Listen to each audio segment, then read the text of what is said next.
Welcome back to the Kosi Arsenal channel. My name is Kosi. Welcome back to a brand new video. Arsenal are looking at signing a central attacking midfielder this summer, and our number one target has always been Xavi Simons, as revealed by Fabrizio Romano about a month ago. Now, Xavi Simons has confirmed his stance this summer. He's going to be leaving RB Leipzig, and Leipzig have been informed of this decision. They'll be selling the player if the right offer arrives. Now, of course, Arsenal like Xavi Simons, but he's not among the priorities in terms of positions. We want a left winger, a striker, we want a new goalkeeper, and we also want a new left back. And then after that, maybe Arsenal have some more money to go and sign Xavi Simons. But it's a big boost. Arsenal can get Xavi Simons this summer if a deal can be done. We shall also be giving you updates on the other positions, especially Eberechi Eze. We'll be talking about Bilal El Cano. We shall also be talking about Florian Wirtz. Manchester City, Liverpool are both trying to sign Florian Wirtz. Should Arsenal go in there and try to do this deal? Because for me, if they get Wirtz at Liverpool, if they get Wirtz at Manchester City, that is a huge difference maker. I mean, City are already looking to sign Tijani Reinders at AC Milan. If they add Florian Wirtz to that team, it is absolutely impeccable. And of course, Liverpool, they already have Ryan Gravenberch in that team. They have McAllister in that team. If they had Florian Wirtz, it's an elite squad. So Arsenal should be all over the Florian Wirtz deal. If these clubs are willing to splash 100 million, maybe 90 million, Arsenal should be there fighting with the best of the best to get Florian Wirtz. But we'll be discussing that all and more in this video. Hit that button, subscribe to the channel as well. What do you think about Florian Wirtz? Should Arsenal fight for him? What do you think about Xavi Simons? He's one of the players that have quite developed quickly and very well in recent years. It's one of the players that Arsenal have liked for quite some time.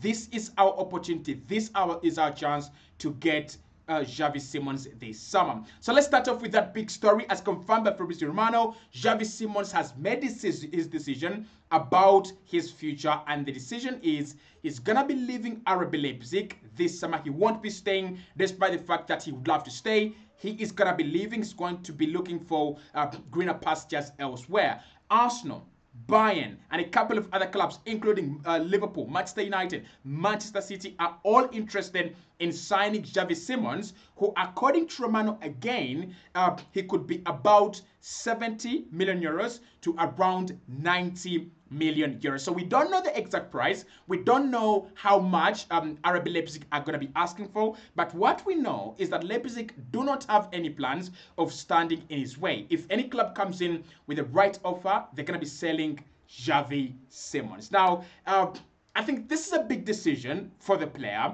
and for clubs like Arsenal, we have been undecided whether you go for a Xavi Simons or you go for a player like Williams or Rodrigo, or someone like that. The beauty about Xavi Simons, and why I've always wanted Arsenal to sign Xavi Simons, is you can sign Xavi Simons as a left winger. He's played there before. Of course, he's a very different kind of winger as compared to Martinelli or Trossard. He's this kind of wingers that are like Bernardo Silva. But you can sign him, and he can do a great job there.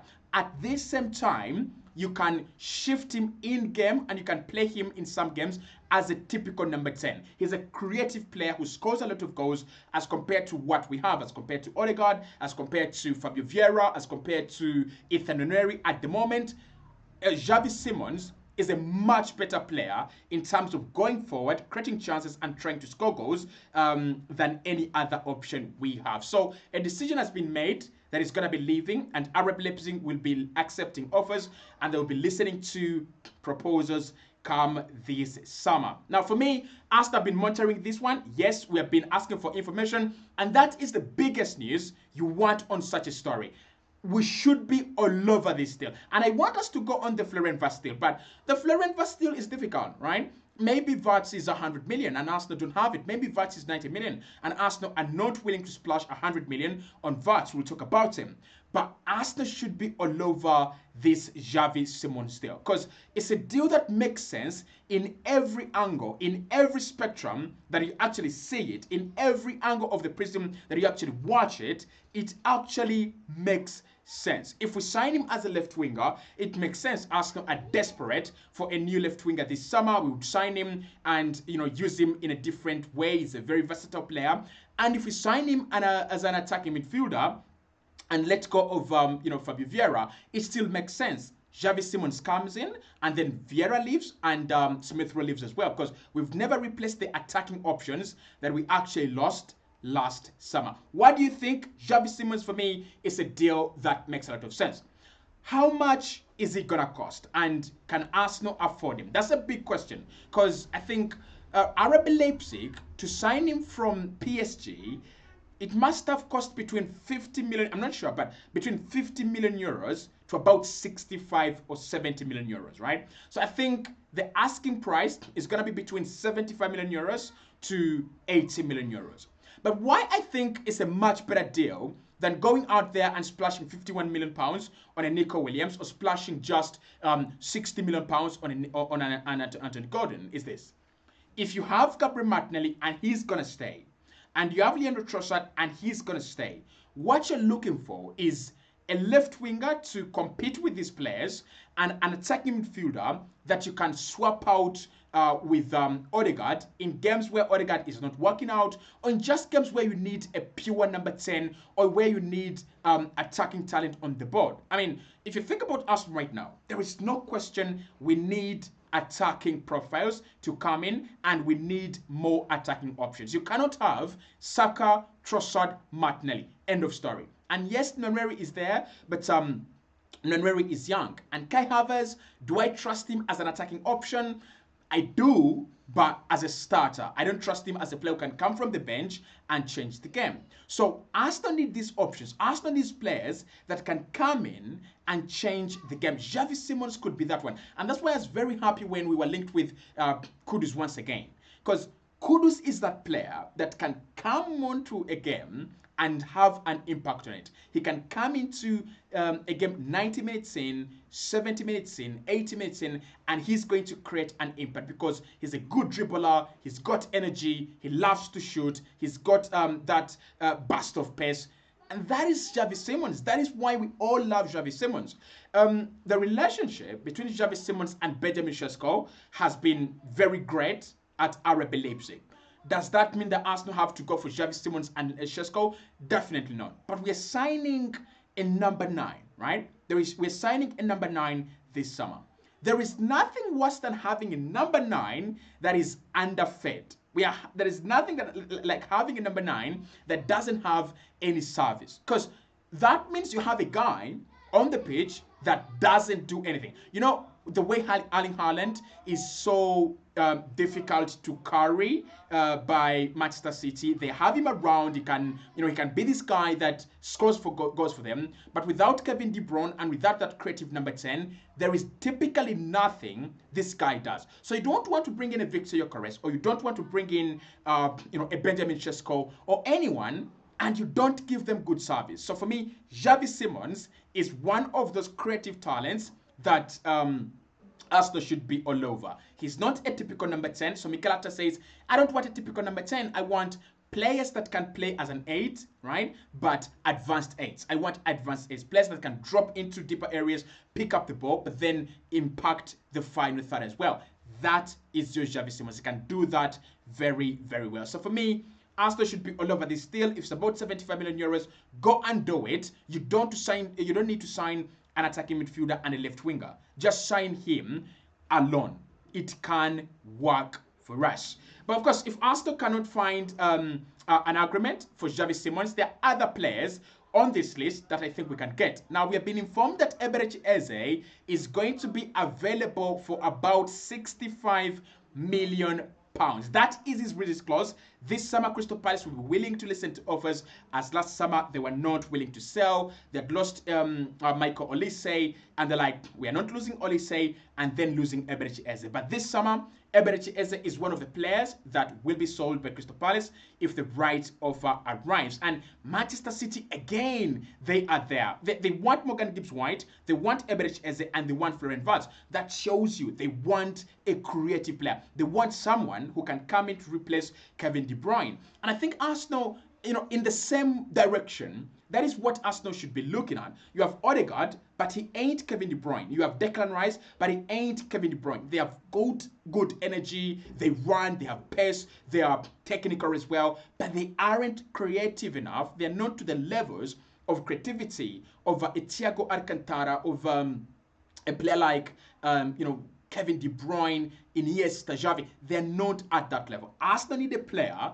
that is solely created to create. Someone who was solely created by God just to create. And I think Eberechi Eze is one of those deals. Now, why I like Eze as well is that he's one of those players that have just done so well in the Premier League across about 3 seasons. So if Arsenal bring him in, apart from the fact that he would have to cope with the demands of a big club, he's already used to the Premier League. He's one of those players that, you bring him in and it's kind of, a missing auto part in your automobile. Just bring him in, fit him in, and boom, he goes. He's a number 10, can play as an 8 as well. He's so creative. He's so attack-minded. The problem I have with Eze, though, is that when you think about the profile of a number 8, of an attacking 8 that Mikel Arteta really wants, is it that profile, right? Because think about it. Eberechi Eze is this guy that loves to be on the ball in high advanced areas of the pitch, and he will slow the game down in deeper areas. He will slow the game down and pick a pass. I don't think that is what Arsenal are looking for at the moment. He's got a lot of things that we want, but we don't want a player that slows the game, especially if you are going to work with Victor Gyökeres, especially if you're going to work with Benjamin Sesko, because these are quick players, these are quick strikers with an occasional or even a daily burst of pace. They want someone who's going to pick up the ball and sense the run, see the run. Don't slow it down, play along. Is Eberechi Eze that player? Well, I don't know, but I don't like it when a player slows the game too much. But maybe slows the game because Crystal Palace are trying to play to his strengths. Maybe if he comes into Arsenal, maybe he shifts his strengths to fit the team and the profile that we are actually asking for. The other option is Bilal El Cano. We've talked about Bilal El Cano on the channel. We remember 30 million at Leicester City, and he's one of the players that have been linked with Arsenal. He's gonna be cheap, and it's a deal that if Arsenal are left with little money in the summer, you've signed everyone else, but you don't have a lot of money left. And you're like, what should we do with this? We don't have a number 10. Should we get this 20 million and sign and maybe a Bilal El Cano's? That is a deal that Arsenal can actually do. Now, when you think about Bilal El Cano's as a player, he's typically a number 10, a real number 10. Like, I don't know, a Mesut Ozil, right? But a different kind of Mesut Ozil, closer to Eden Hazard than Mesut Ozil, but he is a number 10. And the number of times that we have seen Ethan Nwaneri come on for Martin Odegaard, it shows you something. And many people are like, oh, Odegaard is having such a bad season, that's why they're taking him off. Not really. Mikel Arteta knows that there are games that you need directness, and Odegaard isn't that direct player that you need in some moments. And Ethan Nwaneri is that direct. Look at the goal he scored against Manchester City. Look at the goal he scored against Brighton, right? He's a direct player. He's gonna run. He's gonna force things, right? So I think Bilal El Cano could be that guy. He's a little bit older. He's got the experience, and it's just 30 million pounds. But I want to talk about Florian Wirtz, guys. Manchester City and Liverpool. We cannot allow this to happen. Manchester City and Liverpool have both sent in contract offers to Florian Wirtz. I am frightened. Next season must be the best season we could ever see in the Premier League right from the start. And I'm saying this, we have seen some bloody good seasons. We have seen some beautiful seasons. We have seen some quality seasons at Arsenal. But next season might be the best season Arsenal ever have, right? In terms of competition. Because if Liverpool are trying to sign Jeremy Frimpong, right? And it's about 35 million euros, and they'll get him. If they get Jeremy Frimpong, add that to that backline of Van Dijk, Konate, and Robertson, and then you're gonna have Salah up top is staying, Diaz might stay. They're gonna bring in a number 9 because Darwin Nunes is leaving, and then they have Gravenberch in there and McAllister, and they add Florian Wirtz. God save us. Only God can save us from that team, right? We can't allow this to happen. Now, Liverpool have a lot of money. Last summer, they did nothing. January, they did nothing. They're going to have a lot of money. And I don't know if Arsenal can compete with Liverpool on Florian Wirtz. But God save us. If they get Florian Wirtz, they are going to put up a hell of a fight to defend that title. Manchester City have also sent in a contract offer to Florian Wirtz. I don't know if Arsenal have money, but if we have money, can we try to do this? These are the kind of deals that separate the best from the rest. I don't know, but I would go and I would be all over this deal. But let me know what you think about Florian Wirtz and the deal to Manchester City, Liverpool, and Arsenal. And I'll speak to you right in the next one.